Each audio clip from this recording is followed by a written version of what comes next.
আউযুবিল্লাহি মিনাশ শাইতানির রাজিম বিসমিল্লাহির রহমানির রহিম। এই জমিনটা আমার প্রসেস করা হয়েছে আপনার হলো করলার জন্য।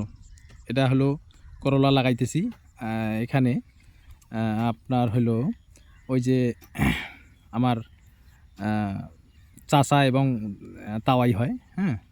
পাশাপাশি উনি খুব করলার উনি করলা বরাবর করেই।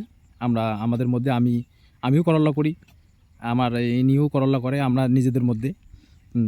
এখানে আপনার হলো কয় হাত পর ওই যে আপনার ইয়া দেন, ওই যে 4 হাত পর আপনার ওই যে উনি ইয়া করতেছে, পার্টি করতেছে 4 হাত পর করতেছে।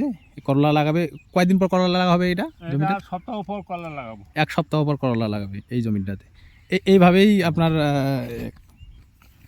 এইভাবেই ইয়া করবে, হ্যাঁ। এই যে এভাবেই করলার পার্টি করতেছে, এই যে এইভাবেই করলার পার্টি করতেছে, হ্যাঁ। এভাবে করলার পার্টি করতেছে, এই যে এইভাবে ঘুই করেছে। এই জমিটা প্রস্তুত ইনশাল্লাহ করেছে, চারা আপনার হয়ে গেছে। আর পাশাপাশি আমার চাচা ওই যে ইয়া করতেছে আপনার হইলো পাটি উড়াইতেছে, পাটি এভাবেই।